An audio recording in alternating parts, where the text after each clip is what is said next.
Test.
Good afternoon. Welcome, everyone, to Fairmount Presbyterian Church, whether you're here with us in person or whether you're online. And I understand we have quite a number watching online as well. And we also welcome you and hope that you feel a part of today. We've been very excited as this event has gotten closer and closer. I know many of us have purchased books and have been reading Dr. Bennett's poetry, and Lindsay had a line from one of his poems in her sermon this morning, and some of those lines just really stick with you and are pretty unforgettable, as well as the poems as a whole. So if you're not a member at Fairmount, I hope that you have a chance to engage with other people who are here more frequently and can help you to feel welcome as well. We worship at 8:30 and 11 on Sunday mornings, and this event is a William Birkett Williams funded event. Now you can see on the back of your program that I have to get my glasses on for this, hang on. This is the 75th year of William Birkett Williams, and Dr. Bennett's the 51st speaker. And just to give you a little history, this fund was established by Mr. and Mrs. William L. Williams to serve as a memorial to their son, First Lieutenant William Birkett Williams, a fighter pilot in the U.S. Air Force, lost in action in Libya on January 11th, 1943. The fund provides the income to be used for free lectures on any subject of general interest, whether cultural, scientific, civic, or political, but not overtly religious, which goes with, Fairmount's commitment to be a learning community in all sorts of disciplines and to hear the voices of folks in culture that have something to teach us. So we have several members of the William Birkett Williams Memorial Lecture Committee with us today, and soon you'll hear from the chair, Karen Dakin, who has been pulling things together for us. But I have a couple little reminders. This isn't for you at home, but if you're here, if you would please turn off your cell phones. We get used to doing that on Sunday morning, but, it's Sunday afternoon, and I know some of you are probably checking the Browns score on the sly, but keep that phone off, and we don't want any interruptions for Dr. Bennett. It is his first time to Ohio, y'all, so, a warm Buckeye welcome for him. He has been around, but not here to Ohio, so we're so glad to welcome him here among us and with us. And as you know, if you've read any of his poetry or seen him perform, this is going to be a treat. And just get ready, get those attention spans and those hearts ready to just open and receive, because the Spirit speaks. And I can feel that in his poetry, very much so. We are privileged to have him here. And Karen, if you would take over and do the official, well-written welcome that you have prepared. Okay. I think.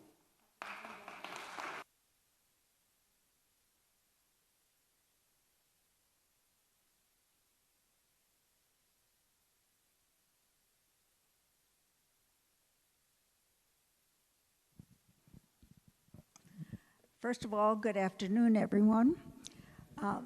My name is Karen Dakin, as Pastor Jesse said, and I chair the William Birkett Williams Memorial Lecture Committee. And I'm delighted on behalf of the committee and the rest of the Fairmounters to be here to introduce Dr. Joshua Bennett. Dr. Bennett attended the University of Pennsylvania, from which he graduated magna cum laude and Phi Beta Kappa. He received a Master of Arts degree in Theater and Performance Studies at the University of Warwick in the UK, where he was a Marshall Scholar. Dr. Bennett went on to receive a second Master of Arts degree and his PhD in English from Princeton University. Since 2019, he has been the Mellon Professor of English and Creative Writing, and also participates in the program in African and African American Studies at Dartmouth College. He is a remarkable spoken word artist and poet, as well as a writer of nonfiction literature and literary criticism. He is the author of 3 books of poetry and prose. Dr. Bennett's next book of creative nonfiction, Spoken Word, A Cultural History, will be available in 2022. Published by Knopf. Dr. Bennett has received numerous awards. Most recently, he was awarded a 2021 Guggenheim Fellowship in American Literature and the 2021 Whiting Award for Poetry and Nonfiction. The Whiting Award was presented to him because his work shows, quote, early accomplishment and the promise of great work to come. According to the Whiting Foundation website, his poetry is described by the Whiting Award Selection Committee as piercingly intelligent. There is so much yearning and emotion alongside a mesmerizing musical craft. It welcomes us intimately into the landscape of his family, his outsiderhood. Dr. Bennett has performed his poetry at various venues. President and Mrs. Obama hosted him at an evening of music, poetry, and the spoken word at the White House Poetry Jam. In addition to his teaching, speaking, and writing, Dr. Bennett and his wife Pam are busy with their son, August Galileo, born in 2020. You should all find pads in the pews which you can use to write questions for Dr. Bennett. And please share those pads across the pew. The questions will be collected during a short 5-minute pause before the question and answer time period begins. And now, please help welcome Dr. Bennett.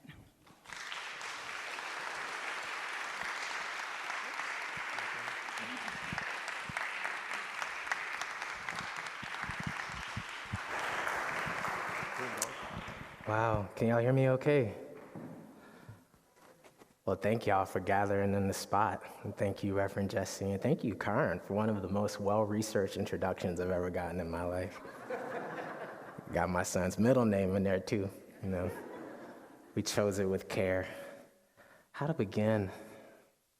Well, we talked about spoken word a bit already, so I guess I'll go back in my old bag for a bit, as the kids say. Before I was a father, I was a teacher. And my first class of students was a group of 12-year-olds in Princeton, New Jersey. I wrote this poem for them in the summer of 2012, which was the same year that Trayvon Martin was killed. And I wrote it in celebration of their lives, which were still unfolding. I just saw one of them at a Zoom lecture, actually, about 3 months ago, and it was a very surreal experience, so they're still doing well, which is good. But back then, the future felt so uncertain. And so if nothing else, I wanted them to hear a note of joy from their teacher in those difficult times. So this is that. Say it, sing it, if the Spirit leads.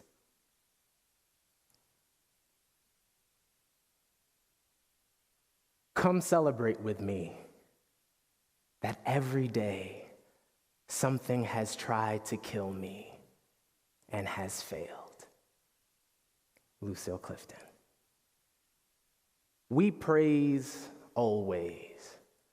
We elegant everywhere. We die too soon. We joyous anyhow. Say it. That every single day is a toast to living, an ode to the way we made persistence in art. My classroom is a self-love anthem in 9 parts. Together, we unlearn shame. We dream silly. We sing what we cannot say anywhere else, so say it. Say I am 12 years old and my joy is stainless. The next time the world calls me subhuman, I will remind it that spell check is a virtue. Say, I think the word you're looking for is subterranean. 10,000 leagues too deep for easy definitions, fleet as the feet of those Harriet Tubman kept close as kin. So yes, we do start every single day like this. Like poetry gives us a new grammar for our bodies. Say it. I exist in excess of my anguish. I am not invisible. I'm a beam of light, too brilliant for untrained vision. I am not target practice. Right?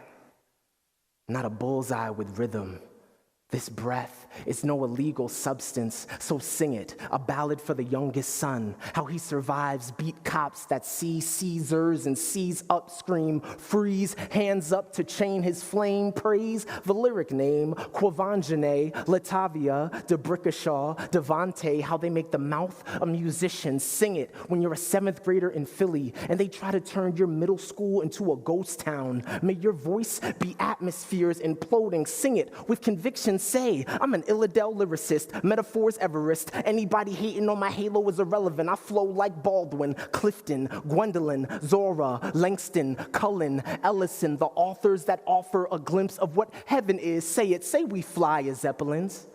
Heaven's high at our heaviest, dignified, even when strangers try to make our beauty a burden. Say no one will make my beauty a burden. Say no.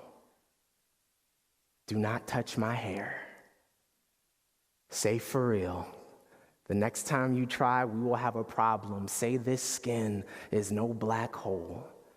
It is a holy blackness I cannot shake. Say Harlem Shake. Say the appropriation train stops here. Say Lindy Hop and hip hop are half sisters. That's why they got the exact same last name. Say this is the last time you call me out of my name. The last time you call me anything other than what I claimed for myself when I woke up this morning. Say no one will co-opt our mourning. We will honor the dead, praise what they left behind. No one can make us afraid of being alive. My people stay liver than live. They always have. Say always have. Say always will. Thank you.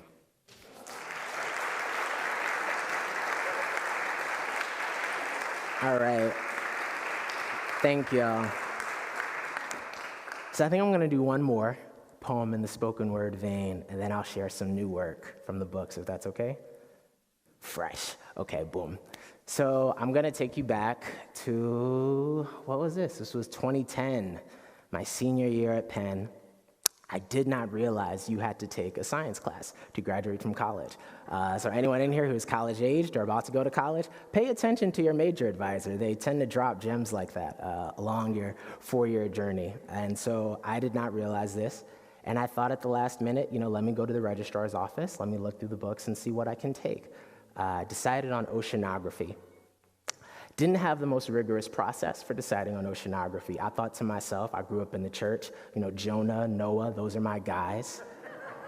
Moby Dick's my favorite novel. I know something about the ocean.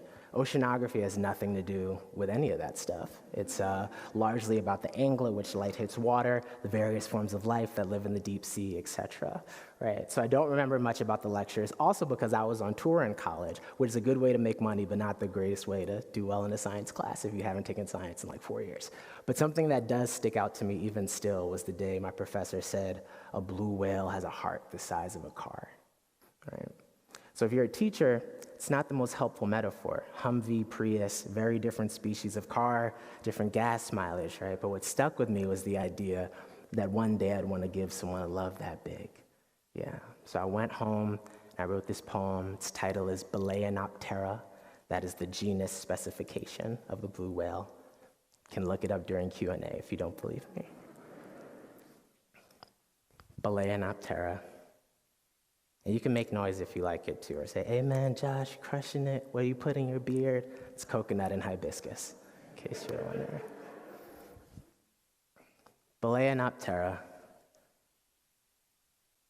When we are older, hair the color of tombstones, bones that sound like wet windshield wipers whenever we slow dance through the living room, I imagine I will look you in the eye, as if there is something small and precious imprisoned there, and say to you, darling, did you know that a blue whale has a heart the size of a car? When you reply correctly, as you always seem to do when I ask you difficult questions about oceanography, I'll probably just laugh, rejoicing over the fact that every time you smile, it makes the wrinkles at the corner of your eyes look like 6 willow branches, all lifting their heads from prayer in unison, the wind humming a somber hymn beneath its breath, just as our anthem jogs to a close, and I whisper in your ear, how did you know that I was the one? And all of those well-dressed jackals came galloping to your door, begging for the rights to your ring finger. What made you lock the deadbolt on your ribs, looking them squarely in the face and saying with joy, I am keeping all of this beauty for someone I have ever even met. Did you ever doubt, ever sit in your dorm room and think that maybe your soulmate had chosen someone a lot more boring, but a lot less picky than you, and opted for the easier way out of a life filled with love when I was 22 years old?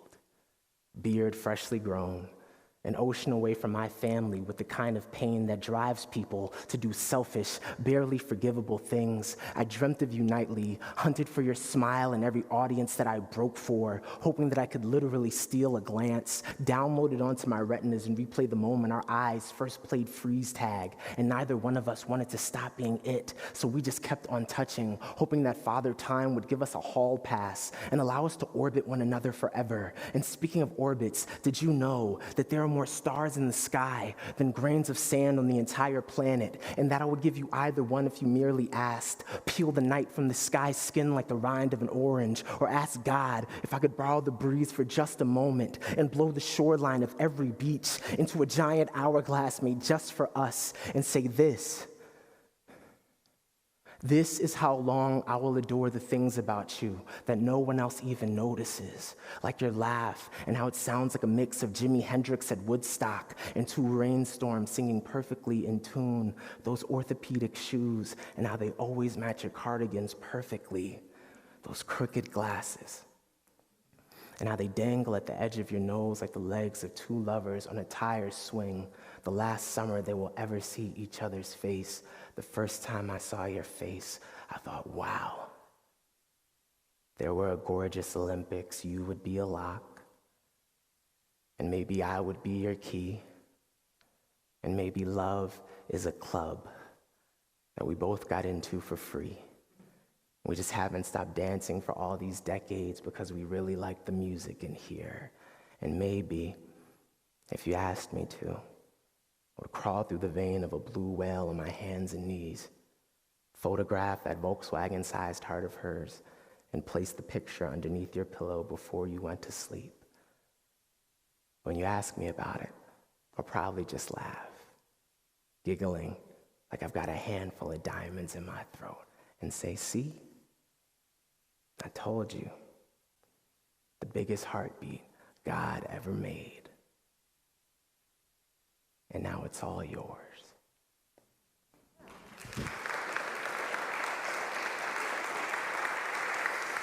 Thank y'all. Thank y'all. All right. So time for some slightly newer poems. Some of these are from the pandemic explicitly, though they're not really about that. I mean, they're kind of about that. So I became a parent during the pandemic, which is a quite surreal experience. And I started writing these poems, which really were just supposed to be journal entries where I was, rigorously documenting my experience, like any literary scholar worth their salt, right? And that spiraled out of control really quickly because the second time I tried to do that, we went to our second ultrasound and, let me back up a bit. We went to our first ultrasound and I was told I couldn't even go past the lobby. And it was just this strange, surreal experience because I'd played it so many times in my head in the past, right? I had this vision of what it would look like when I saw, my kid's ultrasound for the first time. And instead, I just had to wait in the car and I got a printout of it. And so for the second ultrasound, we got a bit more savvy and the tech was willing to conspire with us. So we snuck a cell phone in and we FaceTimed the whole thing. And this poem comes out of that experience. It's also inspired by the fact that my grandmother passed at the top of the pandemic, and I had to watch her funeral via Zoom. And that did something, I guess, to all the language I have in the poems. I became a poet in some ways from spending time at Christmas in her living room in the South Bronx. And for those of you, who are from a black family or are close to people in a black family, the kids got to get up and do something. You got to do that little dance you learned from the Bobby Brown video. You got to say a poem. You got to say a Bible verse. You got to act out an August Wilson play. You got to do something. Even if you have no talent, you got to share in that moment. And my grandmother would recite poetry.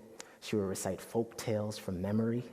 And that dynamic rhetorical practice completely shaped the way I understand the power of language. Her name was Charlotte Elizabeth Ballard, and she was a star.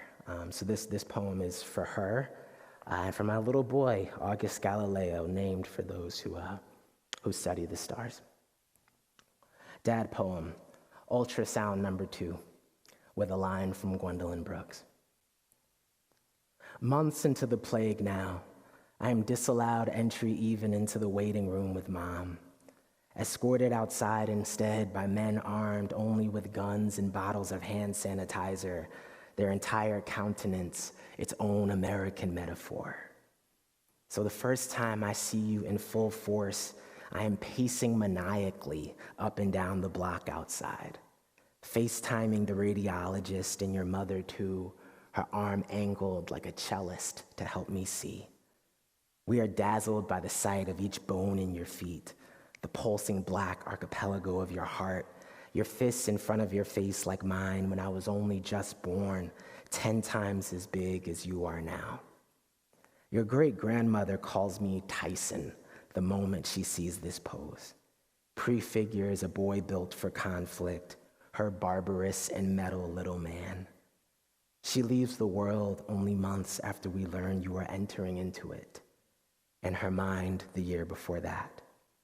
In the dementia's final days, she envisions herself as a girl of 17, running through fields of strawberries, unfettered as a kingfisher. I watch her stance and imagine her laughter echoing back across the ages, you, her youngest descendant born into freedom, our littlest burden lifter, world beater, avant-garde percussionist, swinging darkness into song. Dad poem number 6. This is for our doula, whose name is Perpetual. That's not just something I made up for the poem. That's her real name. Dad poem number 6. Your doula's name is Perpetual, which is an especially elegant word that means some things are so good they go on long past the might of our mortal eyes. Our affection for you is perpetual. Our attention for you is perpetual. The modern world is not perpetual, and neither is the earth, though my sense is the latter will last much longer. Another word for perpetual is everlasting. And that's one your grandparents love, as it was ubiquitous in the hymns we sang when I was barely big enough to lift the red leather books which held our psalms on my own. When I could not manage believing anymore, I read a man named Meister Eckhart. He once wrote, "Every animal is a book about God," or something to that effect. The scale of such love was a revelation. Ubiquitous is an unwieldy word. It means everywhere. You are a palace of books about God. My love for you is ubiquitous. It shines in the eyes of trees outside our kitchen window, beetles giving color to the front yard, every single brick in the room of your life we are building, even now as we dream. Is it cool if I read one more of the dad poems? All right, cool. All right. One more dad poem and then back to the action-packed joints. It's so cool to be in a room again. I've only been on stage once in the past 2 years outside of this, so thank you all for bringing this particular miracle back into my life. Okay, so when my son was born, I didn't write a poem for 8 months. I don't think I've ever not written a poem for 8 months. I started writing poetry when I was 4 years old, and if you don't believe me, my mother has an archive under her bed of just a box of just the writings, that I've composed since I was quite little. And I think what terrified me about that was not just the idea that I might never write again, If you grew up with a certain kind of religiosity, you always think gifts might just get snatched from you, right? It's like, I have misused it, I'll never write a poem again. And that didn't happen, thankfully. I finished the book. But I didn't care. I didn't think about poems. I didn't care about being perceived as especially smart or a great American writer. I mean, stuff I really thought about almost every day for at least a decade prior. And all of a sudden, I just had this small, beautiful organism that I was responsible for, this incredible, capacious life. And the last thing on my mind was poems. Until one day, he started to nap more regularly, and I sat down and I wrote this. So this is dad poem number 10, The New Temporality. No poems, not even one, since the minute you were born. Now I live the thing that was the writing, more intensely alongside you each day. Hours blur and are measured only in feedings, naps just quick enough to not subtract from your later dreaming.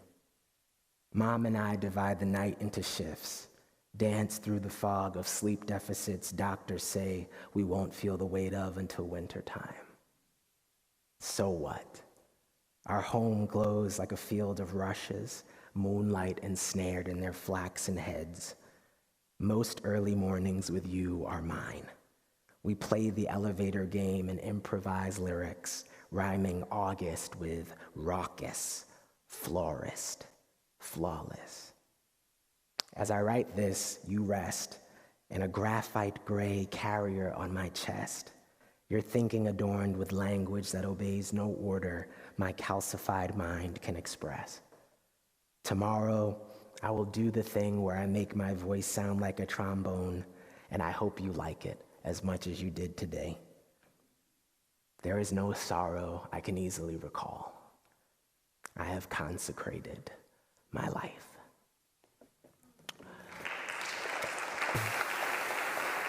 All right. Thank y'all. So 2 more poems in Q&A. Is that cool? All right, boom. So this poem, this is not a flex per se, But I was in Best American Poetry this year. I just got a copy of it, and I'm going to read my poem out of this. Shout out to Tracy K. Smith. She's awesome. And I wrote this poem before the pandemic when I was still living in New York, and I just was sitting on the bus. I mean, but this is how weird writers are. You try to dramatize every single moment. I was sitting on the bus, and I thought, this is a poem. Like, this baby just started crying, and seeing the reaction, both the kind of nonchalance that you expect from New Yorkers, but also people being annoyed, it was this weird symphony of human feeling around this baby crying. And that became one of the inspirations for this poem. The other one is the lightning bolt that starts the poem in my little brother's hair. That's real, since my younger brother, Levi, who is 6'2" and fantastic, he's an amazing guy, he's got a lightning bolt part in his hair. And I just thought his commitment to that was incredible and an aesthetic wonder. So this is benediction. And sorry, I know y'all are church folk. I know a benediction's supposed to go right at the end, but this is the penultimate poem, and it's benediction. God bless the lightning bolt in my little brother's hair. God bless our neighborhood barber, the patience it takes to make a man you've just met beautiful. God bless every beautiful thing called monstrous since the dawn of a colonizer's time. God bless the arms of the mother on the crosstown bus, the sterling silver cross at the crux of her collarbone, its shine barely visible beneath her nightshade navy New York Yankees hoodie. God bless the baby boy kept precious in her embrace. His wail turning my entire row into an opera house. God bless the vulnerable ones. How they call us toward love and its infinite unthinkable cost. God bless the floss, the flash, the brash and bare-knuckle brawl of the South Bronx girls who raised my mother to grease knuckles, cut eyes, get fly as any fugitive dream on the lam, on the run from the law, as any and all of us are who dare to wake and walk in this skin. And you best believe God bless this skin, the shimmer and slick of it, the wherewithal to bear the rage of sisters, brothers slain and still function each morning, still sit at a desk, send an email, take an order, dream a world, some heaven big enough for Black life to flourish, to grow. God bless the no. My story is not for sale. The no, this body belongs to me and the earth alone. The sea, the thing about souls is that they by definition cannot be owned. God bless the beloved flesh our refusal calls home. God bless the unkillable interior, bless the uprising, bless the rebellion, bless the overflow. God bless everything that survives the fire.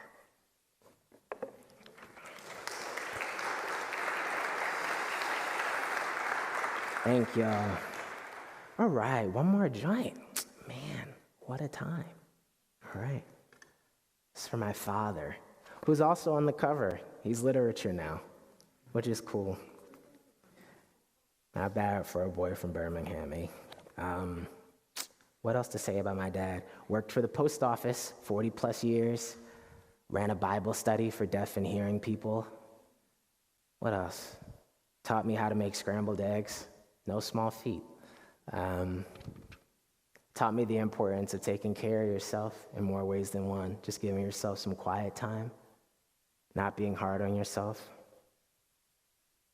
I think my mother made me a scholar, but I think my father made me a person who could survive American academia, if that makes sense.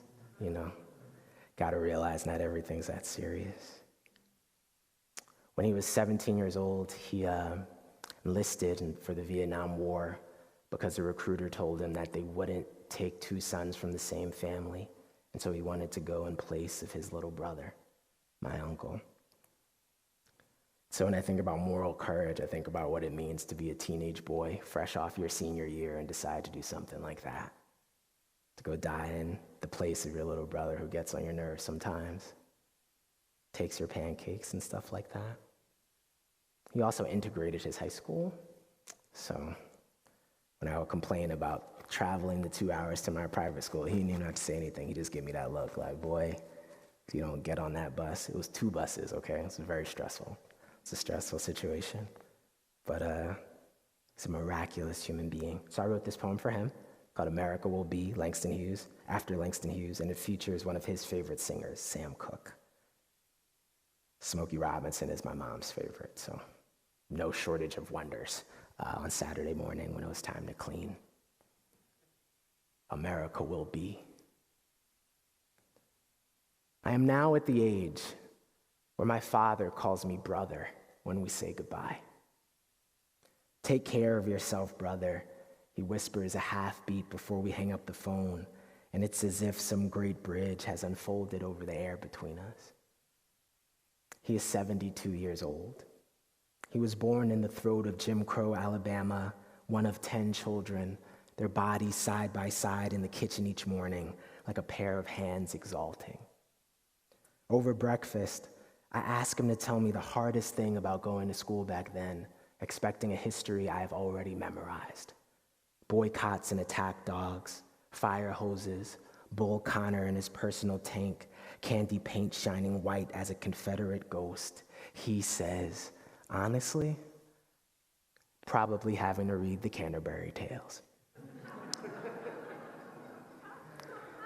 He says, the true story, he says, eating lunch alone. Now I hear the word America and think first of my father's loneliness, of the hands holding the pens that stabbed him as he walked through the hallway, unclenched palms settling onto a wooden desk, taking notes, trying to pretend the shame didn't feel like an inheritance. You say democracy. And I see the men holding documents that sent him off to war a year later, Motown blaring from a country boy's bunker as napalm scarred the sky into jigsaw patterns, his eyes open wide as the blooming blue heart of the light bulb in a Crown Heights basement where he and my mother will dance for the first time, their bodies swaying like rockets in the impossible dark. And yes, I know that this is more than likely not what you mean when you sing liberty, but it is the only kind I know or can readily claim, the times where those hunted by history are underground and somehow still daring to love what they cannot hold or fully fathom, when a stranger is not a threat, but the promise of a different ending. I woke up this morning and there were men on television lauding a wall big enough to box out an entire world. Families torn with the stroke of a pen. Citizenship, little more than some garment that can be stolen or reduced to cinder at a tyrant's whim. My father knows this, grew up knowing this, witnessed firsthand the firebombs, the Klan, multiple messiahs, love-soaked and shot through, somehow still believes in this grand, blood-stained experiment, still votes, still prays that his children might make a life unlike any he has ever seen. He looks at me like the promise of another cosmos. And I never know what to tell him. All of the books in my head have made me cynical and distant, but there's a choir in him that calls me forward. My disbelief, built as it is from the bricks of his belief, not in any America you might see on network news or hear heralded before the start of a football game, but in the quiet power of Sam Cooke singing that he was born by a river that remains unnamed, that he runs alongside to this day, some vast and future country, some nation within a nation, black as candor, loud as the sound of my father's unfettered laughter over cheese eggs and coffee, his eyes shut tight as armories, his fists finally unclenched as if he were invincible. Thank you.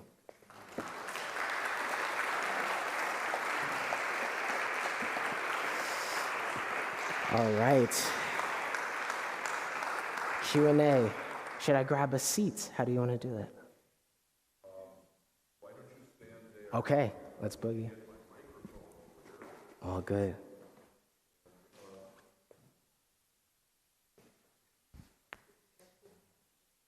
I need water. Thank you. Thank you so much, Doctor. This has been a wonderful experience for us. Thank you so much. Our first question. All right, you've been collecting these. That was a smooth operation. I didn't even notice it. It's just seamless. I see. Will you please share how your 10th grade English teacher, Miss Sims, Sure. helped you fly? Oh my goodness. Someone has heard me read before. So I have a poem called, I have a hunch too. I have a poem called Ode to the 10th grade English Teacher, and it is about my 10th grade English teacher, Khalik Sims, who just changed everything, you know? She was, I think, the third black teacher I'd ever had in my life. This is in 10th grade. She was the English teacher at my high school, Rye Country Day School. And before she got there, none of the black students were in honors programs. And then after taking 10th grade English with her, in which I read the Canterbury Tales and enjoyed it more than my dad, actually. We read everything. We read Hamlet, we read Toni Morrison, we read James Baldwin. I mean, it was this incredible, capacious experience that high school English really should be. I think that's what she showed me, is that there are many dynamic ways to do it that aren't just about sort of erasing a standard a canyon of knowledge, perhaps. I'm not going to follow that road too far. Embracing a standard canon, or just saying we're going to go completely with these sort of newer authors. But instead, she said, what would it look like if we took the fullness of what it means to be a reader in contemporary America, and we brought that to bear in a classroom? And after taking her class, me and my comrades, we ended up all over the place. One of us was the graduation speaker at Harvard. I think another one of us went to Harvard, and then the other two went to Yale. I mean, we all just kind of blossomed and went on and did our thing. And more than any of that, more than the stats, she was just so warm to us. She made school seem like a place we could live, if that makes sense. Carter G. Woodson, the historian, he said there would be no lynching if it did not begin in the schoolroom, right? He had this idea that the kind of anti-black violence black folks experience in the world, it actually kind of took root in school, is what Woodson believed. And so he published his own textbooks that were then disseminated by black teachers in the Jim Crow South and eventually, across the world.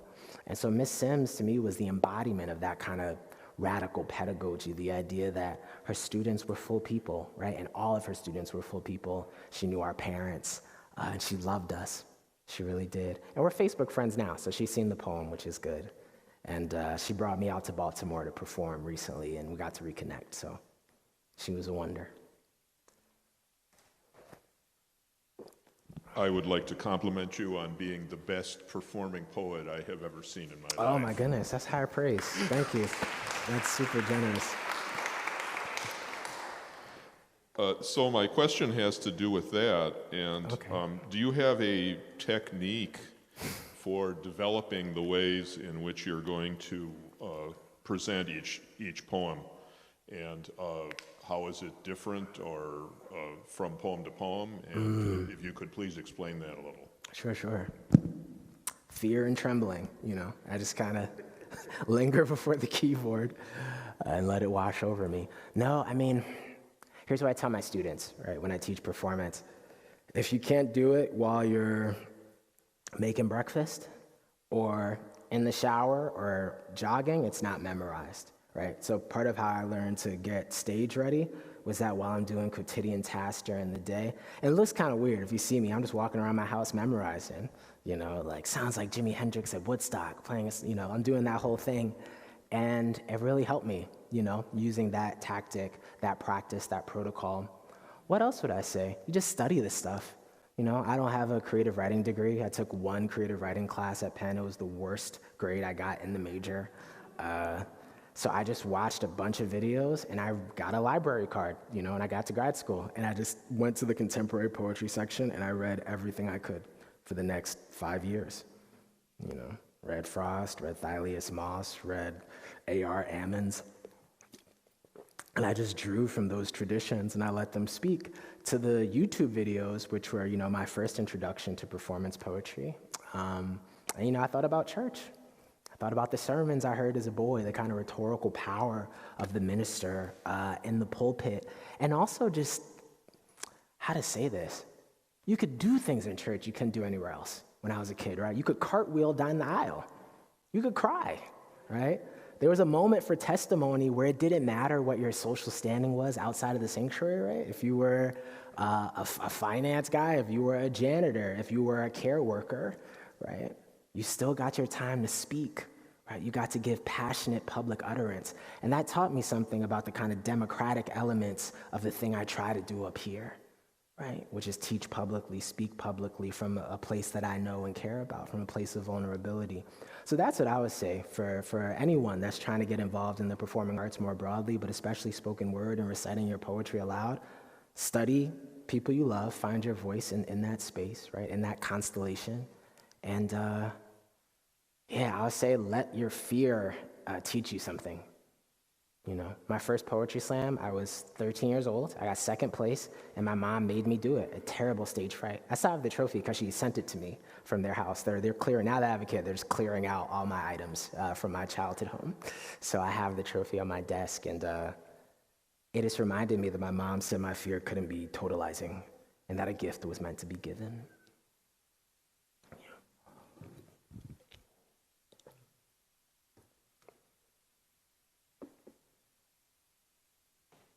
Man, y'all got a bunch of these. And more are coming in. Okay, fair enough. It's an elaborate operation. Okay. Yeah. What brought you to teaching? And did you compose other spoken words for your students? Would you perform for them? That's a great question.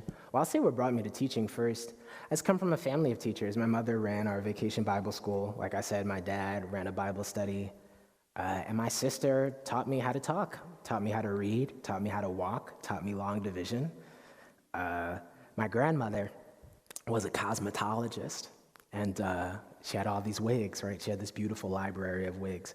And so my sister and we would just like put on these costumes and put on these elaborate stage sets when I was a kid, and that's how I learned to read. I learned it as this kind of dramatic act.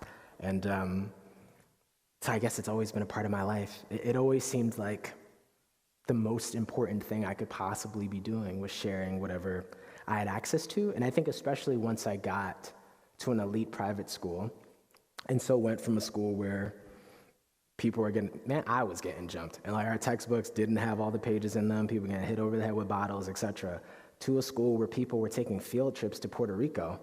It occurred to me that there might be a resource differential in this country. And so once that started to really click for me, because the class stuff, it didn't really click for me, because I grew up with other people who didn't have money. So I thought, this is fantastic. This is the world, right? We share what we have. And, I took that 2 hour, took 2 buses to a train and then walked to get to that school. And I realized some of this stuff needs to be given away, right? And as long as I'm in spaces like this, the knowledge, the PDFs, right? Like going into JSTOR, downloading that stuff and trying to make sure other people have it, that needs to be a certain kind of social task that I'm committed to. So that's what brought me to it. My mom, my sister, my grandma growing up in church. And then did I write any other spoken word poems for my students? I don't think so. I think they just got that one, but they seemed to like that one, so I felt good about that. I feel like it was a solid entry, into the pantheon. And I don't know if I've written poems for my students explicitly since, but I think being at Dartmouth, how to say this? It'd be hard to imagine that that's not shaping the way I think about a lot of my scholarship in particular, right? Because as Karen mentioned, I'm also in the Black Studies department, right? And like most of my students are white, like the overwhelming majority. And I think teaching white students, predominantly white students in contemporary America, is teaching me something about what we mean when we talk about an elite education, because the most frequent response I get to my classes on contemporary poetry or Black literature and education is just, I didn't know, right? They never heard of the Black national anthem, right? I've had students who thought that Malcolm X and Frederick Douglass were alive at the same time, right? And that to me is not even an indictment of them as individuals so much as this educational system they're in, right? That either lets them slide or really just, I think, prioritizes other kinds of rote memorization. And they're not exposed to Black history as history. They're not exposed to global history as history in the classroom, right? They're given a set of dates that just privileges who was president or wars, right? And they come into the classroom and they think, wow, there's this rich tapestry of Black literature, music, a rich oral tradition. What do you mean all the music I love has its roots with these people, right, who are said to be nothing, said to not have an interior life, a soul, okay?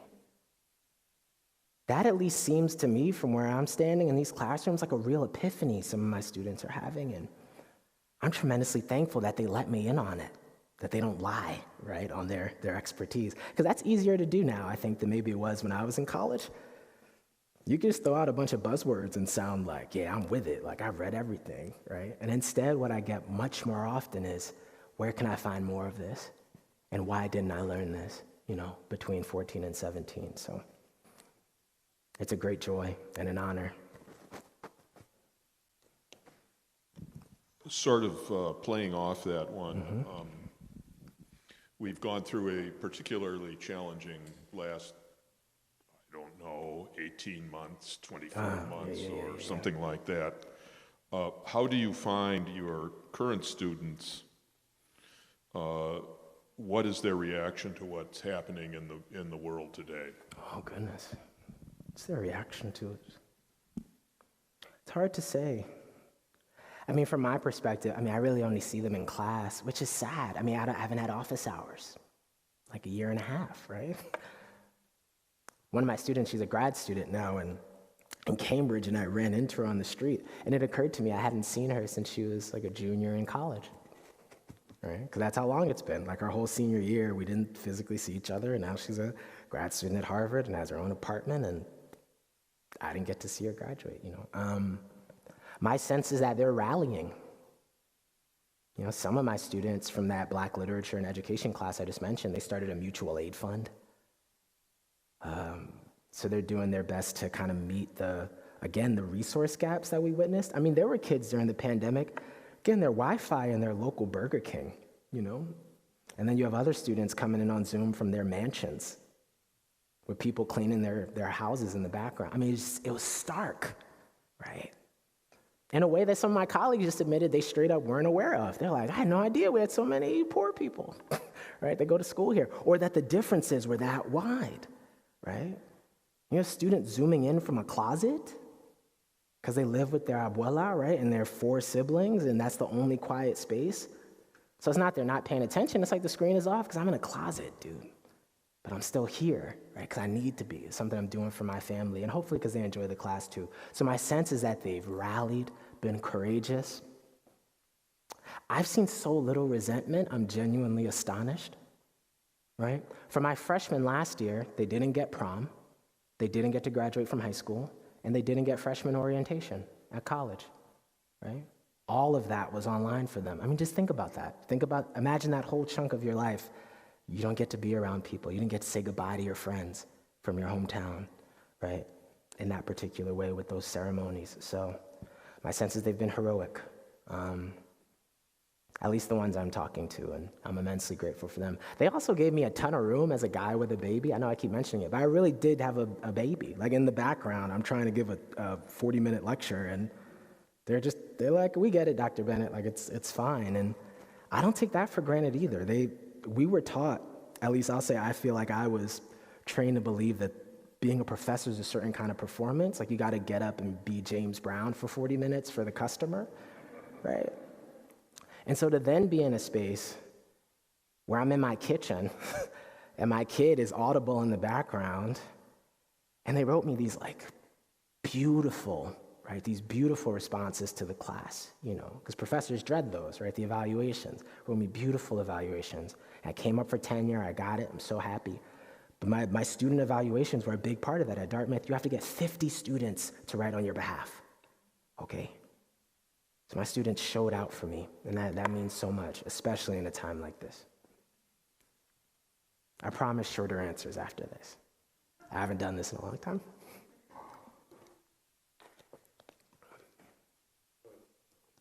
This question is from our own Pastor Lindsay, who mentioned a line this morning, which I think we'll get to later in her sermon, and is now home with her children and loves whales. Whales are great, man. Quote, I love the way you connected the larger-than-life heart of the blue whale with the pulsing black archipelago of your son's heart on the sonogram. Wow. And the ways that you write of seeing and understanding God and your love for others. Can you speak to how these connections come to you during your life. During my life. First of all, thank you for that beautiful close reading, Pastor. That's incredible. How did they come to me in my life? I really don't know. I mean, this is the mystical component of it, right? Is that in that ancient sense that someone like Henry James talks about, right? In the ancient world, poetry is not a discrete genre alongside fiction and nonfiction, right? It's just the writing that emerges from an encounter with the divine, right? I don't know how I do this stuff. I know I sit down at a desk and it comes out, and I wish I had a more technical explanation, but I hear a sound or I hear music. Sometimes I see a particular image and I can feel it unfold. It is a physical experience. I feel it unfolding. W.S. Merwin said a poem is when a sequence of lines begins to pick up an electrical charge. That feels true to me. If I start an utterance and it's rolling like that and I can feel it flow through me, I think that might be a poem.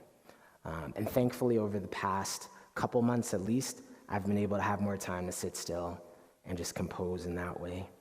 But I feel like there was maybe a theological or cosmological component there too. I mean, I spent a lot of time by myself as a kid, and it was just me and the language, you know. My mom never told me what words meant. She would say, "Look it up, young man." And so it was me and my big red dictionary that I kept by my bed. And that's how I fell in love with poetry. It's just searching through English, you know, to fill the gaps in my own knowledge or my own education. And I think I just try to write from that place still, to fill the gaps, and hopefully to share something meaningful. I mean, the dad poems during the pandemic, a couple of them were published, and I was astonished. I got letters from people who said, I couldn't be there for the birth of my daughter, you know, for pandemic protocols, or I couldn't be in the hospital. I haven't been able to spend time with my partner because of, you know, the way our jobs function.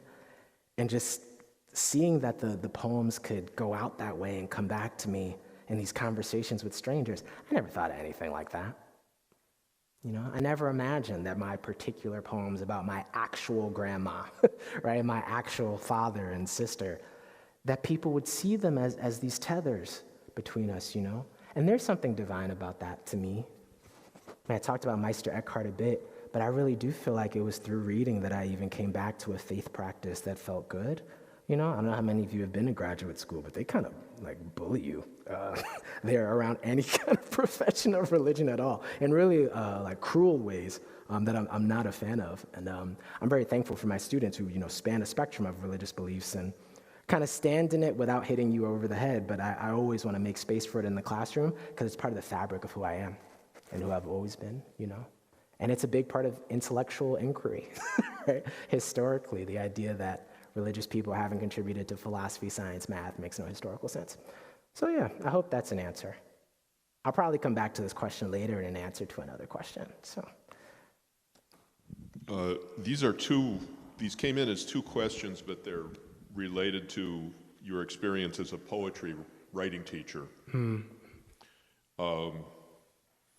One is, do you teach any of the standard poetic forms like sonnets, sestinas, or even limericks? Oh, no limericks. And in your interactions with your students, would you rather produce new poets or create more appreciation for poetry?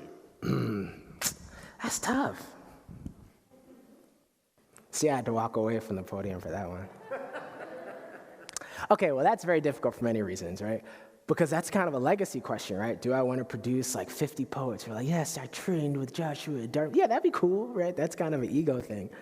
But I think even the more honest answer, I think, is there's something very wrong with the way we teach poetry in this country, right?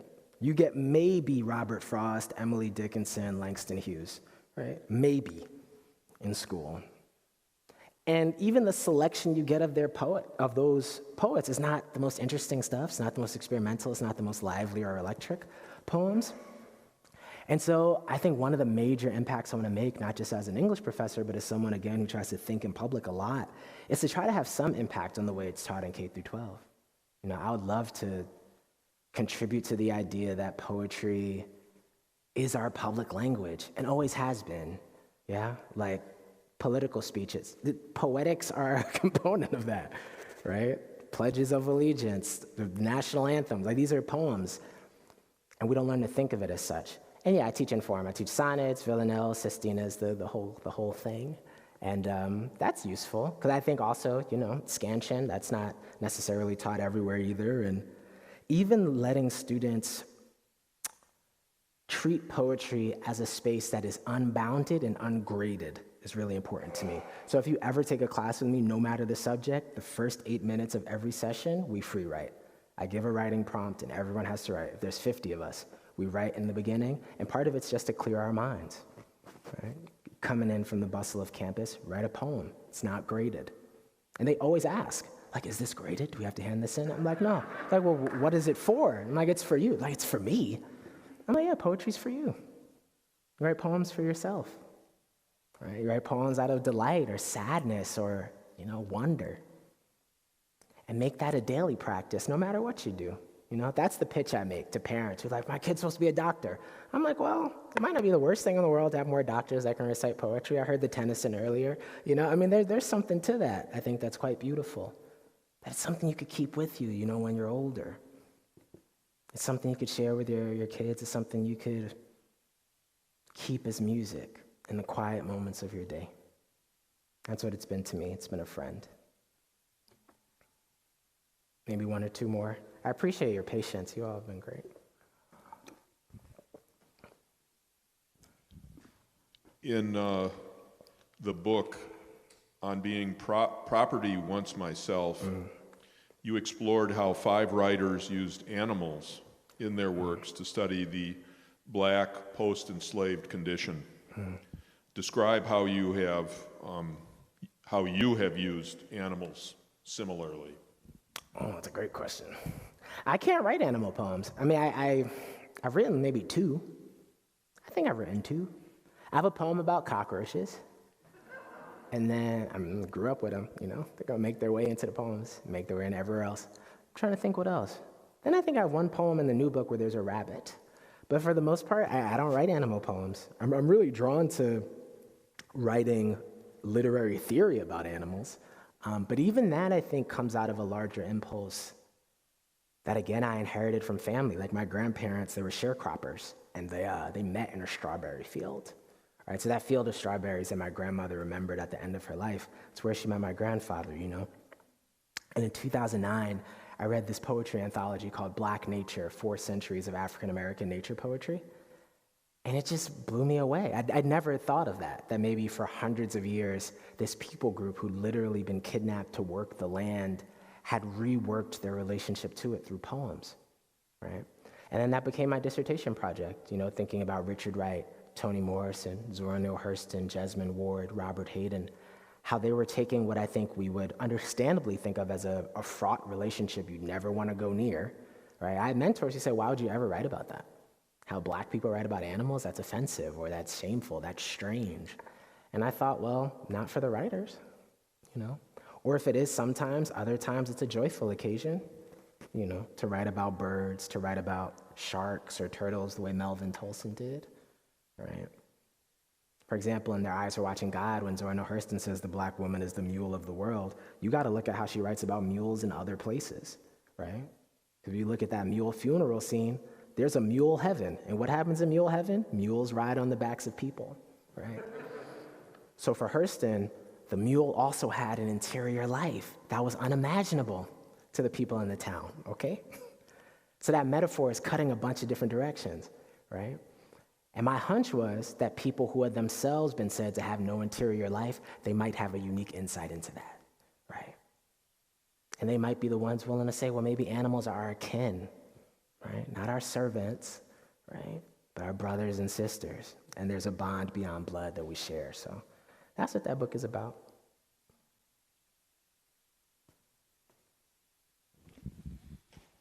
Okay, for the last questions, I'm going to, again, bond two of them together. Nice.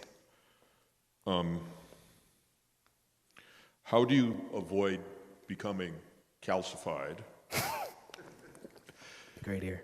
And to what or to whom do you attribute your capacity for love, which is very, very wide-ranging?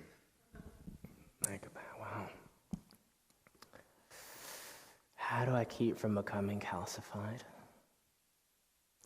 Well, my wife recently suggested we start doing puzzles. I'm no good at puzzles, but I do think it's keeping my mind from becoming calcified to do something I'm not good at on a regular basis. It's also a puzzle of birds, which is a good way to get me to do it.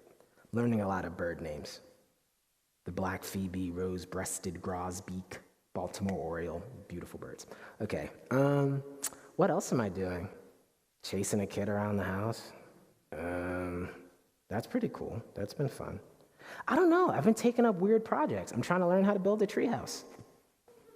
You know, I'm really stepping out of my lane, trying to get back into doing music, listening to Bill Evans, a lot more jazz during bath time, you know, not my personal bath time, my son's bath time. So Art Tatum, Bill Evans, Monk, Mingus, Train, we throw that stuff on and we groove, you know, and I feel like that's been opening my mind up. Got to get back to chess. Definitely going to join a local chess club. That's, you know, I'll linger there for a second. So one of the ways I hope to keep, you know, sharp is I think I took people for granted, you know. I really took for granted how much I loved doing things like this, but also going to parties. I wasn't a part of any like local social organizations or anything like that. And I think I'm just going to join a bunch of those over the next year. I'm going to bowling team. I mean, everything. I'm just going to go out there and try stuff I never tried because it was a whole chunk of my life that I realized, you know, without it, it's been tougher to think. I need people to think. To whom do I attribute my capacity to love? Too many people to name. A number of whom I never even met, right? Like Lucille Clifton, whose name opened this event. Definitely my parents, in part because I don't know where they got the materials, if that makes sense. Like I hear my dad actually narrate walking to English class and a bunch of your classmates stab you with pens walking through the hallway and like the Klan slashing his tires. I mean, I'm just trying to think about that as a teenager. It's your first car. You're just excited to have a car. And then a terrorist organization slashes your tire. I mean, I'm just trying to think, how do you love your kid after that? How do you take them to the park? When I say I want to be a paleontologist, the next week I want to be a pastor, and the next week I want to be president. And no one but my sister who was like, can't be president, you're black. And I was like, aha, 10 years later. But thinking about it, at the time, no one ever put roadblocks in front of me. I have a picture on my Instagram. You could check this out. December 1992, right? It's Christmas. I have on a Princeton Tiger sweatshirt. Why? No one in my family had ever been to Princeton, but I watched The Fresh Prince, and I knew Uncle Phil went to Princeton. Right? And no one ever told me I couldn't go. They just said I had to get good grades. What did my parents from Birmingham, Alabama, and the projects in the South Bronx with 11 other people in a tenement sleeping on the floor know about Princeton? Absolutely nothing. Didn't even know where it was. But I dreamt of it. So they said I could have it. That just taught me something, you know? So I'm trying to do that especially for young people, because people did it for me. And I came from a rough spot. I'm not trying to do maybe I am trying to do a certain kind of hip-hop thing, like, you got to see the neighborhood, man, it was tough. And I'm glad to be here, but it's true. You know, my parents, people who looked out for me on the block, made sure I didn't get jumped when I brought my laptop home from my private school. Like, those are strangers to me. But one of my mentors from church took one of them aside. I'll never forget. Dude was a blood. He ran a Madden tournament, loved his daughter, right? He got explicit instructions, look after Josh. He's good at school. He's not involved in any street stuff. Look after him, right? Those people are not credited in academic monographs, right? But I don't know that I end up being anybody's professor without that. Without the guy on the corner people would say is a criminal, a monster, etc., but as a guardian for that little boy version of me just trying to make it home, right? So my capacity to love comes from that. People that asked nothing of me, but gave me everything they had for a dream they'd never seen realized anywhere else. That's still astonishing to me. So I'm trying to model it as best I can. The answers didn't get shorter, I apologize, but thank you for rocking with me. I appreciate it.